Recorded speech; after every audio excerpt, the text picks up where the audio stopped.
राजस्थान में विधानसभा चुनाव होने वाले हैं।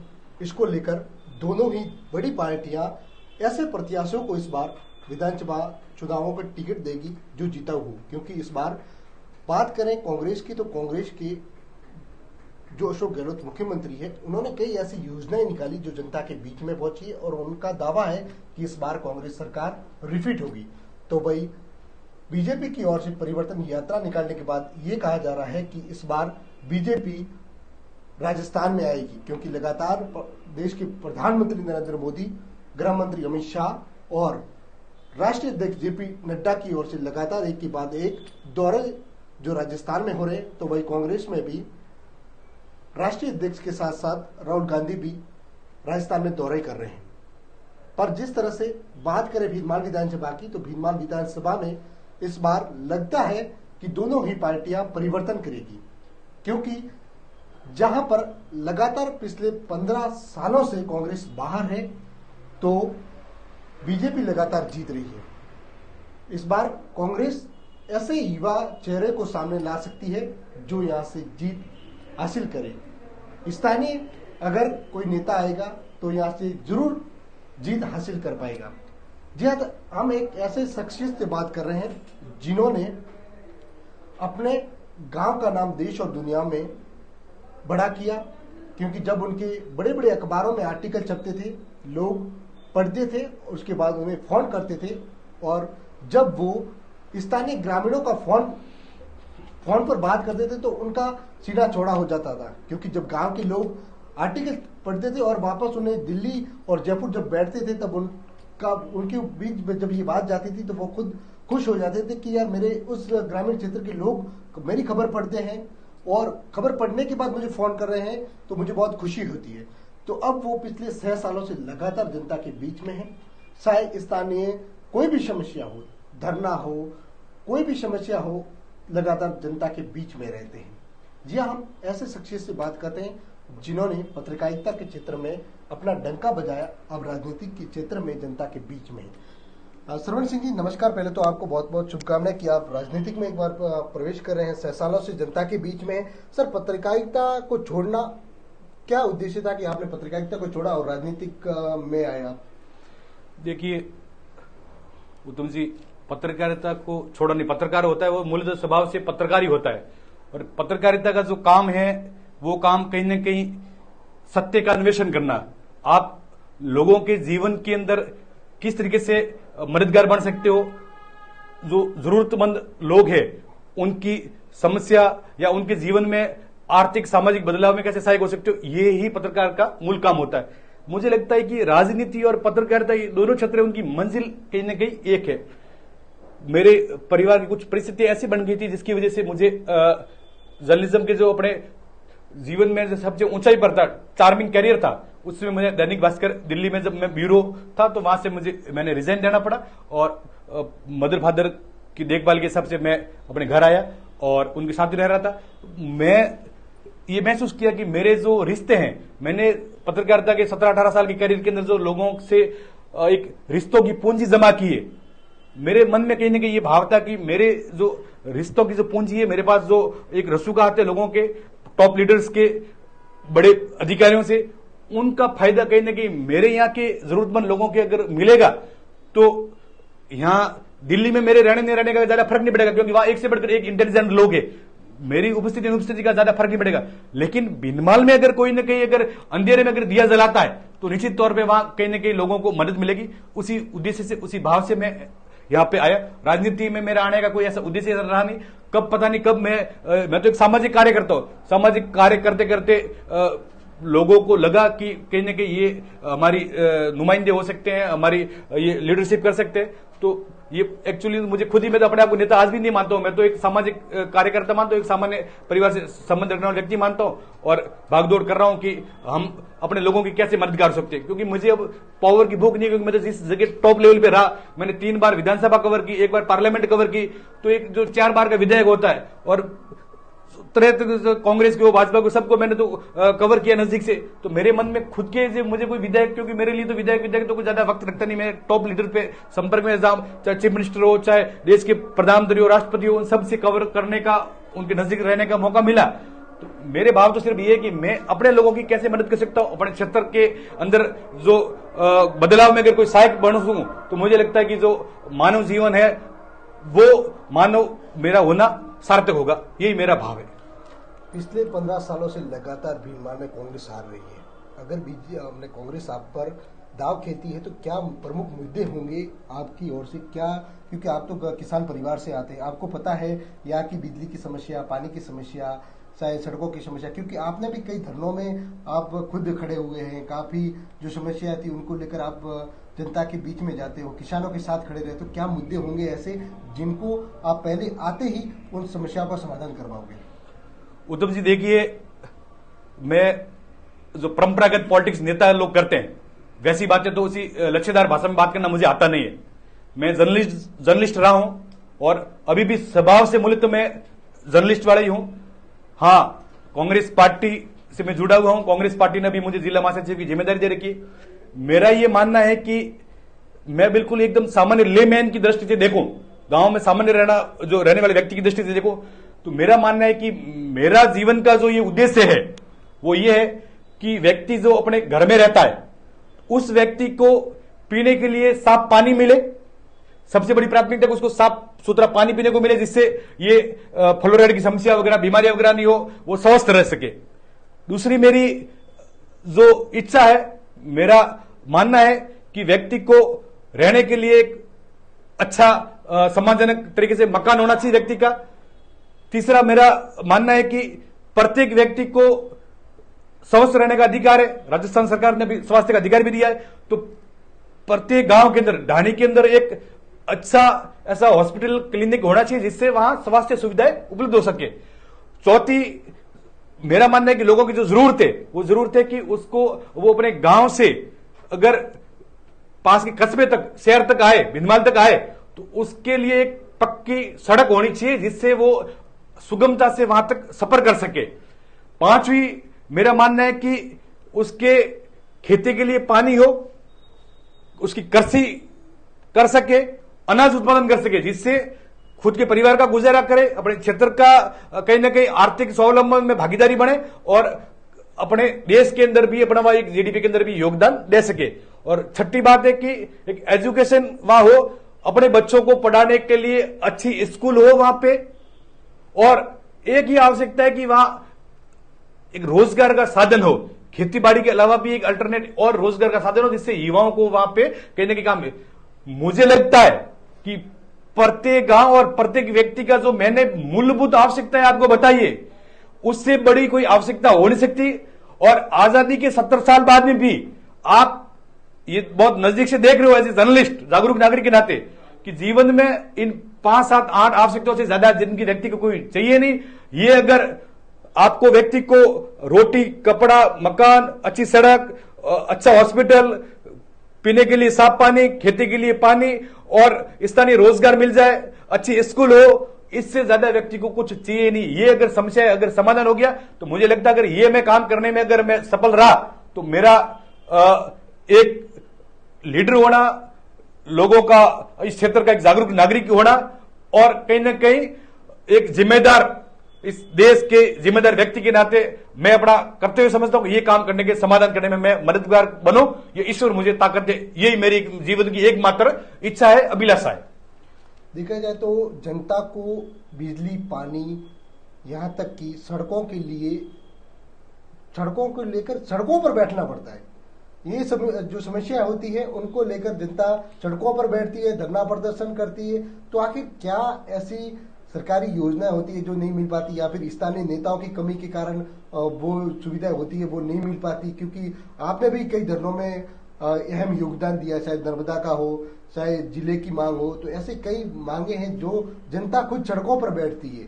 तो आखिर क्या कारण रहता है ऐसे कि जनता को खुद सड़कों पर बैठना पड़ता है? ऐसी जो सुविधा, जो तो हर नॉर्मली सुविधा है, पानी आना चाहिए, वो यहाँ भिलवाड़ा में आप खुद देखते हो 10 दिन में आता है, बिजली आती है, कटौती होती है, बूंदाबांदी हो जाती है, बिजली कटौती हो जाती है, सड़कें ऐसी है कि यहाँ से चले तो अपने आप पेट दर्द करने लगता है। तो आप ये सुविधा तो आपने देखी होगी, तो ये क्या कारण होते हैं कि ऐसी जो सुविधा है वो जनता को नहीं मिल पाती और उनको सड़कों पर बैठना पड़ता है? उत्तम जी, मैंने करीब 17-18 साल पत्रकारिता में काम किया। मैंने देश के टॉप संस्थानों में काम किया और देश के जो विधानसभा, आपके चाहे सेक्रेटरीट हो या पार्लियामेंट हो या दिल्ली की जो लुटियन जोन्स हो, वहां मैंने नजदीक से देखा। मेरा ये मानना है कि जो मूलभूत आवश्यकता है वो व्यक्ति के उनकी समस्या का समाधान होना चाहिए। नहीं होने की सबसे बड़ी वजह मैं ये मानता हूं कि जो आपके अंदर कहीं ना कहीं क्षेत्र के अंदर योग्य जो जनप्रतिनिधि है, जो एक लीडरशिप होनी चाहिए, उसकी कमी है। उस कमी की सबसे बड़ी वजह मैं ये मानता हूं, मैंने ये महसूस किया है कि यहां अपने खासतौर से अपने में पश्चिमी राजस्थान की बात करो, यहाँ की जो लीडरशिप, जिन हाथों के अंदर जो लीडरशिप है, वो लोग जो राजनीति में आते हैं, वो राजनीति में आने वाले लोग, उनका उद्देश्य वो कहीं ना कहीं व्यापार है, मुनाफा है, व्यवसाय है।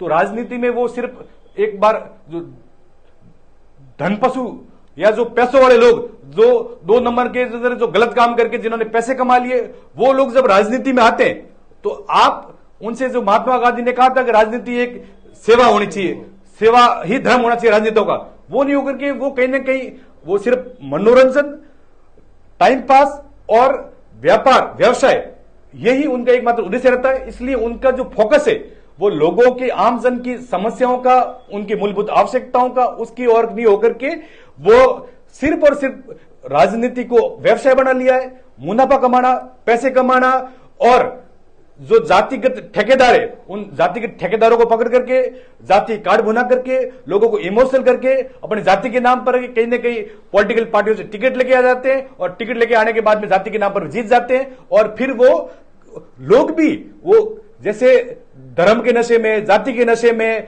क्षेत्रवाद के नशे में, जब अयोग्य व्यक्तियों को जब आप अवसर देते हो, अयोग्य व्यक्ति को जब आप जनप्रतिनिधि बना करके भेजते हो, तो कायदे से भिनमाल के अंदर आज 3,20,000 के करीब वोटर है, वो अपना एक जनप्रतिनिधि चुनते हैं, किसी क्षेत्र के अंदर एक पार्षद को चुनते हैं, तो उस पूरे क्षेत्र की जो जिम्मेदारी है वो जो जनप्रतिनिधि, चुना हुआ जनप्रतिनिधि है उसकी, और उसके सामने 10-20,000 से जो हारा है, क्योंकि उन्होंने भी वोट दिए, उन लोगों की जिम्मेदारी होनी चाहिए कि वो उन अपने क्षेत्र के लोगों की मांग रखे। मेरा लोगों से आपके इस चैनल के माध्यम से अनुरोध है कि आप अपने क्षेत्र की समस्या है तो आप सबसे पहले अपने क्षेत्र के जनप्रतिनिधि से बात कीजिए। आपको धरना देना है, अगर वो नाकाम है, आपका काम नहीं कर रहा है, मूल मुद्दों पे से ध्यान भटका रहा है, आपके जिले की मांग है या और भी मांग है, उस मुद्दों पे अगर नाकाम रहा है, तो आपका जो धरना है, वो जो जिम्मेदार व्यक्ति जो आपसे वोट लेकर के राज कर रहा है, आनंद ले रहा है, आपके वोटों के बदल सम्मान चाह रहा है, साफे बांध के घूम रहा है और सरकारी सुविधाओं का फायदा उठा रहा है, आपका धरना सबसे पहले उसके खिलाफ बैठिए, उसके घर के सामने बैठिए, ढोल बजाइए उसके सामने, और उसको लोगों के सामने, पब्लिक के सामने एक्सपोज कीजिए, उसकी कमियों को उजागर कीजिए। बैठक में जब आए तो आप उन नेताओं को आप आदत खराब मत डालिए, आप उनको साफा बना देते हो, आप उनको बिना बात के अपने जाति के नाम पे उनको सम्मानित करते हो। मेरा मानना है कि आप लोगों के सामने उसको उलाना दीजिए। 100 लोगों को, 1000 लोगों के सामने जब आप उनको टोकोगे कि आप कि श्रीमान जी, जिम्मेदारी थी, आप क्षेत्र के जनप्रतिनिधि हो, आप यह समस्या उठाने विफल रहे, आपने अगर काम नहीं किया तो हम आपका बहिष्कार करेंगे, आपकी निंदा करेंगे। इस संसार के अंदर, लोकतंत्र के अंदर लोक निंदा से बड़ा कोई हथियार नहीं है। इसलिए आप लोक निंदा कीजिए, उनका अखबार के माध्यम से, आपके टीवी चैनलों के माध्यम से उनकी आलोचना कीजिए और उनके खिलाफ धरना प्रदर्शन कीजिए। आप पब्लिक क्यों लोगों के धरना पर बैठे? धरना प्रदर्शन का काम है, आप कीजिए, तो अपने नाकाम जनप्रतिनिधियों के खिलाफ कीजिए, जिससे कहीं वो चेतेंगे, उनकी अकल आएगी, उनको शर्म महसूस होगी, तभी वो आपका डर रहेगा। लोग राज चलते, वो लोक लाज से चलते। जब लोक लाज नहीं होगा, लोगों का डर नहीं होगा, लोकशाही का डर नहीं होगा, तो वो नेता है वो तानाशाह हो जाएंगे। और जो जनप्रतिनिधि है असल में वो पब्लिक सर्वेंट है, लोक सेवक। लोक सेवक का मतलब होता है वो आपके हाड़ी है, आपके अधिकार है, आपके जो आपके जो मुद्दे हैं उनकी रक्षा करना, उनकी पैरवी करना उनका काम है। अगर वो नहीं कर रहे हैं तो लोक सेवक वो उसके लिए कहीं ना कहीं आप जिम्मेदार है। लोगों ने उनको मालिक मान बैठे हैं, वो मालिक नहीं है, वो आपके नौकर है, आपके चाकर है। तो आप उसी भाव से अगर उनको ट्रीट करोगे तो आपके मुद्दे हल होंगे। मेरा ये मानना, मेरा ये सोच है। मैं इस सोच के साथ राजनीति में आया हूं कि मैं जनता को ही माई बाप मान करके उनको कि उनकी कैसे मैं उनके लिए बेहतर के लिए काम करूं, मैं उस भाव से काम करना चाहता हूं। अपने क्षेत्र से ज्यादातर प्रवास में रहते हैं, चाहे महाराष्ट्र हो, गुजरात हो, उन क्षेत्रों में रहते हैं ज्यादातर। आप भी जब उनसे मिलते हैं, मुलाकात करते हैं, हम काफी वीडियोज आपके देखते हैं। उनकी जब चुनाव होते हैं तो उनकी अहम भूमिका होती है चुनाव में, वो हार और जीत डिक्लेयर करते हैं। आप उनकी आवाज कैसे सुनते हो? आप वहां पर पहुंचते हो, उनसे बातचीत करते हो, क्या उनके मुद्दे हैं जो यहाँ पर होने चाहिए? उत्तम जी, मैं आपसे निवेदन करना चाहूंगा कि मैं खुद यहां क्षेत्र में पानी की कमी की वजह से रोजगार की तलाश में मैं जयपुर रहा, भोपाल रहा और दिल्ली के अंदर में पदस्थ रहा। तो मैं तो खुद ही करीब 18 साल तक एक प्रवासी के रूप में मैंने काम किया है। प्रवासियों के मन में इस मिट्टी के प्रति क्या प्यार होता है, अपने लोगों के प्रति उनके अंदर क्या भाव होता है, अपने माँ बाप से जो कोई बेटा दूर रहता है तो उनका जो बिछो का दर्द क्या होता है, तकलीफ क्या होती है, वो मेरे से बेटर कोई जान नहीं सकता। मैंने इसको बहुत नजदीक से महसूस किया है, मैं प्रवासी रहा हूं। मेरा यह मानना है कि हमारे क्षेत्र के जो नौजवान हैं वो बड़ी संख्या में पलायन करके दक्षिण भारत के 13-14 राज्यों में रह रहे हैं। मैं अकेले भिनमाल विधानसभा क्षेत्र की बात करूं तो 45,000 यहां के जो नौजवान हैं वो बाहर रोजगार की तलाश में गए हुए। तो ये जो रोजगार के लिए क्यों गए? कुछ लोग बेहतर के लिए गए होंगे, अधिकांश लोग इसलिए गए कि उनके इलाके के अंदर रोजगार था नहीं, खेती खत्म हो गई, पानी था नहीं, बूढ़े जो माँ बाप है, बुजुर्ग माँ बाप है, उनकी अपने एक अपेक्षा है, उनकी अपेक्षा पे कैसे खरा उतरे, इस वजह से वो घर के अंदर अपना योगदान देने के लिए, आय का साधन बढ़ाने के लिए और रोजी रोटी की तलाश के अंदर वो क्षेत्र के छोड़ करके वो गए हैं। तो उनको बड़ी तकलीफ है। मेरा ये मानना है, मैं ये सोचता हूं कि मैं अपने क्षेत्र के अंदर रोजगार के बड़े अवसर पैदा करूं, यहां वो लोग इन्वेस्टमेंट करें। मैं प्रवासियों के अंदर खूब मिलता हूं। मैंने कोरोना काल के अंदर मैं हजारों प्रवासियों के संपर्क में आया। मैं एक संगठन भी बना रखा, मैंने प्रवासी फ्रेंड्स फाउंडेशन, राजस्थानी प्रवासी फ्रेंड फाउंडेशन, उसके माध्यम से मुझे प्रवासियों को बहुत प्यार मिलता है। मैं देश के जो 13-14 राज्यों में, जिसके अंदर हमारे जालोर सिरोही पाली के जो नौजवान रहते हैं, उनके पास जाता हूं, उनसे मिलता हूं। मुझे बड़ी इस बात का फख्र होता है कि वो यहां से 1000, 2000, 1500 किलोमीटर दूर जाकर के भी उन्होंने अपनी मेहनत के बूते पे, अपने संस्कारों के बूते पे, वहां व्यवसाय में, रोजगार में और अपनी ईमानदारी से काम करके एक अपना मुकाम पाया है। वहां की जीडीपी में, वहां राज्यों के अंदर बड़ा योगदान दिया है और वो हम सबको गौरवान्वित करते हैं। वह पैसे कमा करके अपने क्षेत्र के अंदर भी लोगों की भलाई के अंदर, स्कूलों के अंदर, कॉलेज के अंदर और सामाजिक कार्यों के अंदर वो योगदान देते हैं। और जिसकी बदौलत हमारे क्षेत्र के अंदर भी जो तस्वीर है, आज जो आप खेतों में देखोगे बड़े बड़े बंगले बने, जिसकी वजह से मजदूरों को भी रोजगार मिलता है। तो कहीं ना कहीं उनका बड़ा योगदान है। मैं ये चाहता हूं कि वो जो व्यवसाय तो करें, लेकिन कहीं ना कहीं ये जो पैसे कमा रहे वो परमानेंट वहां पलायन करके शिफ्ट नहीं हो जाए। हमारी पूरी की पूरी एक आबादी, एक पीढ़ी वहां यहां से माइग्रेट हो गई तो हमारे यहाँ बहुत बड़ा संकट पैदा हो जाएगा। हमारी पीढ़ी परमानेंट वहीं रह जाएगी तो यहाँ पर एक पूरा खाली बना जाएगा। मैं चाहता हूं कि मेरे जो प्रवासी भाई है उनको यहाँ मेरे अपने क्षेत्र के अंदर रोजगार के बड़े अवसर पैदा करूं, या खेती बाड़ी के लिए पानी हो तो अपनी जो परंपरा की खेती बाड़ी है उसमें भी बड़ा योगदान दे और साथ में अपना यहां अपना व्यवसाय करे, जिससे हमारे क्षेत्र का जो विकास है वो भी हो सके और कहीं न कहीं प्रवासियों को भी वापस अपने घर वापसी का एक रास्ता मिल सके। जो मैंने महसूस किया है वो दर्द कोई और महसूस नहीं करना पड़े, ये मेरा एक जीवन का मिशन है, इस पर मैं काम कर रहा हूं।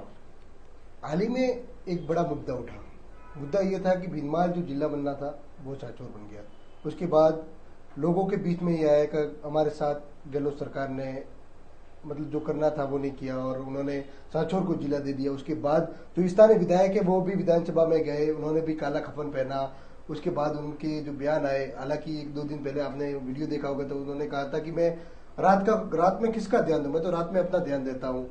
और जो ऐसे काफी वीडियोज भी आते हैं, तो क्या आपको लगता है कि स्थानीय मुद्दे जो विकास होते हैं वो नहीं होने के पीछे स्थानीय विधायक कमजोर है? देखिए उत्तम जी, बिल्कुल आप ठीक बात कह रहे हैं। भिनमाल है, भिनमाल हम सबके लिए एक दिल से जुड़ा हुआ मुद्दा है कि भिनमाल जिला बनना चाहिए था। क्यों नहीं बना? ये भिनमाल का बच्चा जानता है कि हमारे यहाँ के जो 3 बार से लगातार चुनाव जीत रहे पूराराम जी चौधरी है, उन्होंने जनहित के मुद्दों की पैरवी नहीं की। उन्होंने समय रहते वो लोगों का मनोरंजन करते रहते हैं अपने सस्ती फूड बातों से। उनको काम करना चाहिए, उन्होंने काम नहीं किया। जिला तो छोड़िए, उनका जो खुद का गांव है कावतरा, मीरपुरा, पड़ोसी जैतू, लुणावास, अरनू, जेरण, ये जो जेरण आरआई सर्किल है, ये पूरा का पूरा सासुर जिले में शामिल हो गया। आप वो बात कर रहे हैं विधानसभा मोटा को, अरे भैया आप आपके गांव को जो भिनमाल से 3-4 किलोमीटर दूर है, जो कागवारा मंदिर है, उससे लगता हुआ है आपका मीरपुरा गांव है, और वो भिनमाल का जो भाग है वो आप सांसद में शामिल हो गया। तो इससे बड़ी नाकामी पुराराम जी चौधरी की हो नहीं सकती। जिस समय भिनमाल के अंदर प्रधान भाजपा का, विधायक भाजपा का, राजस्थान के मुख्यमंत्री वसुंधरा राजे जी भाजपा की, देश के अंदर प्रधानमंत्री नरेंद्र मोदी जी भाजपा के, कड़ी से कड़ी जुड़ी हुई उस कंडीशन में राजस्थान के रेवेन्यू मिनिस्टर अमराराम जी चौधरी थे। उस समय ये जो कावतरा वगैरह जो गांव है, ये आरआई सर्किल है, ये बागोड़ा तहसील में जुड़े थे। उस समय अगर उन्होंने पैरवी की होती तो ये बागोड़ा के भाग नहीं होते, और बागोड़ा के भाग नहीं होते तो आज सांसौर जिले में शामिल नहीं होता। तो मेरा मानना है कि जो नाकामी के लिए ये सिर्फ अभी राजस्थान की सरकार को ये अपना जो खुद की नाकामियां है उसका ठीकरा वो सर फोड़ रहे हैं। नाकाम है तो हमारे जनप्रतिनिधि है, उन्होंने कहा कि गहलोत सरकार ने भेदभाव किया। मैं आपसे निवेदन करना चाहूंगा, राजस्थान के अंदर अशोक गहलोत जी ने 19 जिले बनाए, उन्होंने कोई भेदभाव नहीं किया। राजस्थान के अंदर 6 जिले ऐसे बने, शाहपुरा लो या और भी आप उदाहरण देख लो, जहां पे भारतीय जनता पार्टी के विधायक थे या निर्दलीय विधायक थे, लेकिन अशोक गहलोत जी ने भेदभाव नहीं किया। मेरा यह मानना है कि ये भिनमाल की कमजोर पैरवी रही, हमारा सबका दुर्भाग्य रहा कि हमारे जनप्रतिनिधि ऐसे हैं जिनको वो कोई होश ही नहीं है, वो 24 घंटे नशे में रहते हैं। इसकी वजह से हमारा जो ये लोग ये जो कहते थे बार बार कि अणेकंड भलो नहीं की तो बूढ़ी नहीं की दो, अरे भैया भला और बूढ़ा क्या, आपको भिनमाल को 40 साल पीछे रख दिया। किसने पीछे रखा?